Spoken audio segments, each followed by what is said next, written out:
Cyflwyniad dosbarth tu chwith ar gyfer mathemateg bellach uned 4, integrynau afreolaidd. Mae integryn afreolaidd yn un sydd ag anfeidredd fel ffin uchaf a neu minus anfeidredd fel ffin isaf a neu sydd yn tueddu at anfeidredd ar unrhyw werth rhwng y ddau ffin.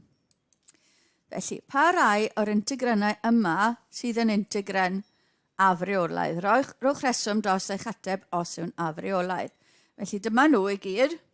Edrychwch i weld beth yw'r ffiniau a os oes anfeidredd tu fewn unrhyw un o'r ffiniau. Felly, mae'r un gyntaf ddim yn afreolaidd.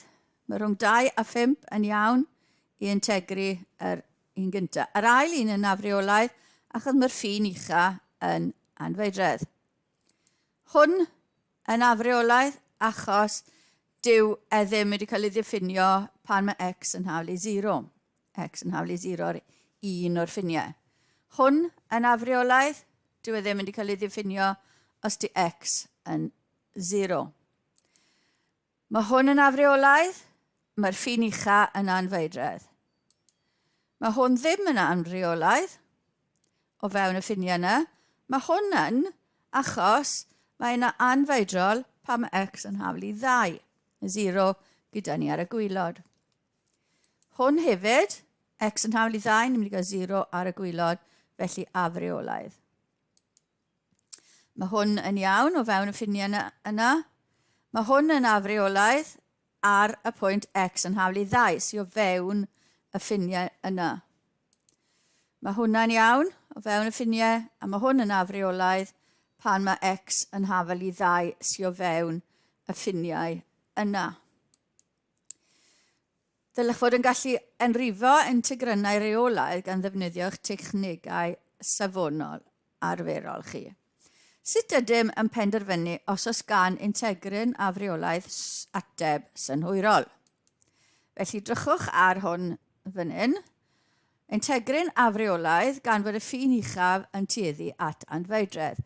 Os gosodwn ni n yn lle anfeidredd, a wedyn tueddu n tuag at anfeidredd nes ymlaen, felly ni angen integru 10 dros x i'r pŵer 0.8, sef yr un peth a x i'r minus 0.8. Integru hwnna, ni'n cael adio 1, felly x i'r 0.2 dros 0.2, a ni moyn gosod y ffiniau n a 2 mewn.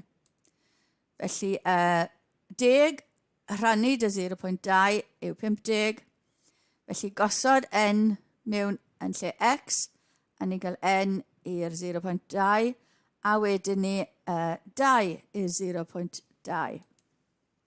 Fel mae n yn mynd i anfeidredd, mae'r swm hyn yn mynd i anfeidredd, yn mynd i fynd yn fawr iawn. Felly, nid oes gan yr integryn afreolaidd yma werth cyfyngedig. Edrychwn ni ar hwn te. Integryn afreolaidd gan fod y ffin uchaf yn tueddu at anfeidredd. Felly, ystyriwch dod i n yn lle anfeidredd. Ni angen integru x i'r pŵer minus 1.5 wedyn.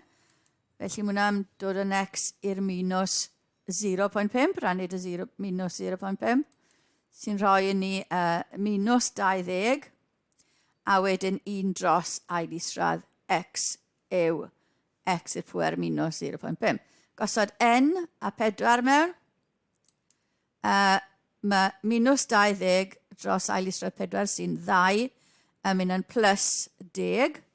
Felly plus 10 minus 20 dros ail isradd n. Os di n yn mynd at anfeidredd, mae gan yr integryn yma werth 10. Mae 1 dros rhif mawr yn mynd at 0, felly 10 minus 0 yn mynd i fynd yn 10. Gallen gweld fod gan yr integryn afreolaidd yma gwerth 10 a gallwn ysgrifennu fod gwerth yr integryn yn 10. Gallwn ddefnyddio'r ddau enghraifft yma i gyffredinoli'r broses. Felly, mwyn archwilio i integryn afreolaidd fel un sy'n anfeidredd fel y ffin ucha, gosod n yn lle anfeidredd, wedyn ystyried terfan yr integryn fel mae n yn mynd tuag at anfeidredd. Os yw'r terfan yn gyfyngedig, gwerth yr integryn afreolaidd bydd y gwerth terfanol yma. Os yw'r derfan yn afreolaidd, does dim terfan glir i'r ateb ni allwn rhoi gwerth synhwyrol i'r integryn afreolaidd. Felly, os ys minus yn feidred dyn ni ar y gwylod fel y ffin isa, gosod minus n fel y ffin isa yn lle minus anfeidredd. Wedyn ystyried y terfan yr integryn fel mae n yn mynd tuag at anfeidredd.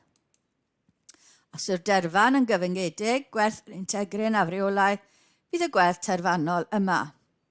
Os yw'r derfan yn anfeidrol, neu does dim terfan glir, ni allwn rhoi gwerth synhwyrol i'r integryn afreolaidd. Os oes minus anfeidredd, dyn ni a anfeidredd fel y ddau ffin, ni'n gosod minus n ac n fel y ffiniau yn lle. Wedyn ystyried terfan yr integri fe, gweld beth sy'n digwydd i'r terfan fel ni'n gwneud n i'n fynd yn fawr iawn. Os yw'r derfan yn gyfyngedig, gwerth yr integryn bydd y gwerth terfanol yma. Os yw'r derfan yn anfeidrol, does dim terfan glir, ni allwn rhoi gwerth synhwyrol i'r integryn afreolaidd. Sut ydyn yn penderfynu os oes gan integryn afreolaidd ateb synhwyrol? Nawr, tro yma, mae dyn ni y 0 a mi wneud yr ffracsiwn yma i fynd tuag at anfeidredd i ddechrau. Felly, mae hwn yn integryn afreolaidd gan fod x i'r pŵer minus 0.8 yn tueddu at anfeidredd pan mae x yn 0. Felly gosod x neu'r terfan isa i fod y delta yn rhif positif bach. Felly bydd yr integryn rhwng delta a 32, y ffracsiwn yma yn integryn reolaidd rydym yn gallu integri. Felly ni angen integri 10 lliosi x i'r pŵer minus 0.8 sy'n mynd yn x i'r pŵer plus 0.2 dros 0.2, ydio 1 i'r index, sy'n rhoi 50 i ni, x i'r 0.2, rhoi 32 a delta mewn, felly 5 isradd 32 yw 2, a wedyn ni delta i'r pŵer 0.2, felly mae gyda ni werth 100 minus 50 delta i'r pŵer 0.2. Fel mae delta yn mynd yn fach, ni angen pŵer 0.2, felly bydd e'n mynd yn llai a llai. Felly mae hwn yn mynd i tueddu at 100. Bydd y delta i'r pŵer 0.2 yn mynd at 0, felly bydd y terfan yn mynd at 100. Felly gallwn ddweud fod gan yr integryn afreolaidd yma werth 100 a gallwn ysgrifennu gwerth yr integryn rhwng 0 a 32 fel 100.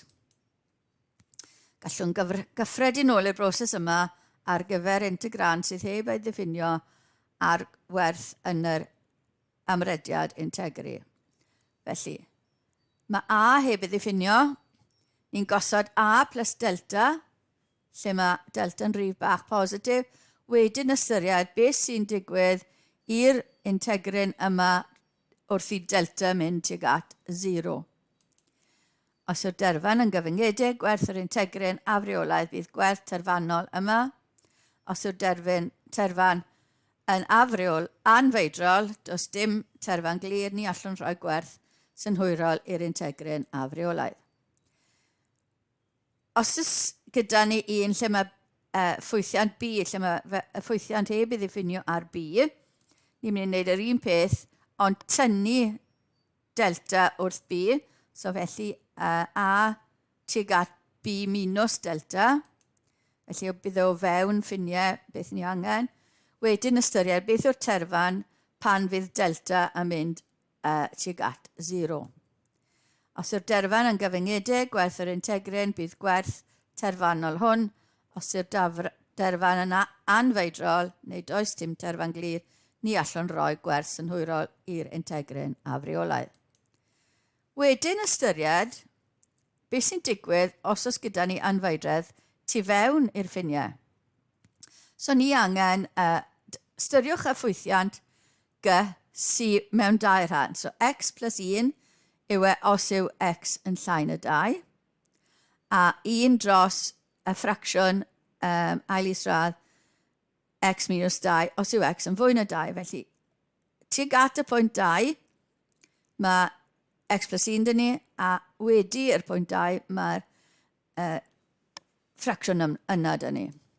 Felly mae'r integryn rhwng 0 a 6 yn afreolaidd gan fod G2 heb ei ddiffinio.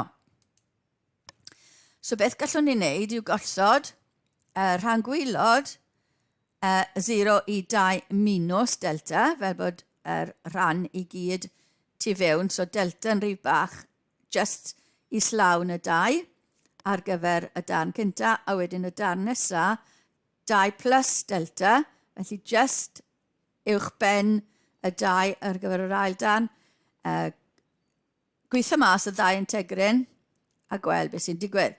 Felly, integri y rhan cynta, ni'n integri 1 plus x, a wedyn ni, so 1, x yn mynd i fynd yn x gwared dros 2, a 1 yn mynd i fynd yn x, gosod 2 minus delta a 0 mewn, 2 minus delta wedi sgwario plus 2 minus delta, a dod i 0 mewn ni'n cael dim.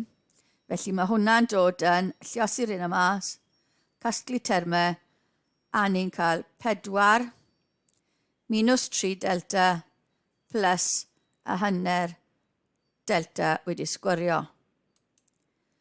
Ar yr ail darn, lle ni uwch ben 2, integri hwnna, felly mae fe'n llinol, felly ni'n integri pŵer 0.5 dros 0.5, mae differiad y tu fewn yn 1, felly mae hwnna'n iawn. Ni'n gosod 6 a 2 plus delta mewn. So 6 mewn hwnna, rhoi 4, ail isradd 4 gyda ni, a rhannu dy hanner yn beth alliosi dy 2. A wedyn ni gosod 2 plus delta, so mae delta dy ni, ail isradd delta alliosi 2. Felly 2 alliosi 2 dy ni fyna yn 4, minus 2 ail isradd delta. Gosod rhain dy gilydd, felly yr 2 darn o'r graff yma, felly mae 4 plus 3 delta plus hanner delta sgwar, plus 4 minus 2 ail isradd delta. Fel mae delta mynd tuag at 0, mae y 3 term yna mynd i fynd tuag at 0, a mae'n gadael ni gyda 8. Felly, terfan yr integryn yw 8.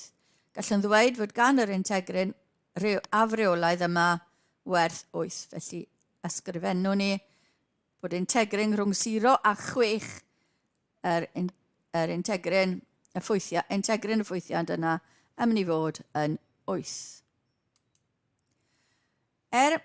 Mwyn ymchwilio integryn afreolaidd, lle mae gwerth c rhwng a y b, lle mae ffwythiant g c heb ei ddiffinio, ni'n gwahanu fe lan mewn i ffwythiant lan i'r pwynt lle mae fe heb ddiffinio a tynnu delta, a wedyn uwch ben hwnna, uwch ben y c plus delta, gweithio'r un o mas, lle mae delta yn rhy positif bach, wedyn ystyried beth sy'n digwydd fel mae delta yn mynd tuag at 0, oes yna werth iddo fe.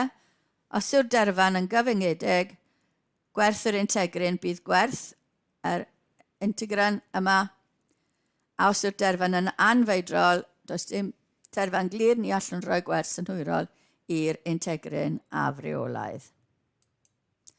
A dyna ddiwedd y cyflwyniad ar integrynau afreolaidd.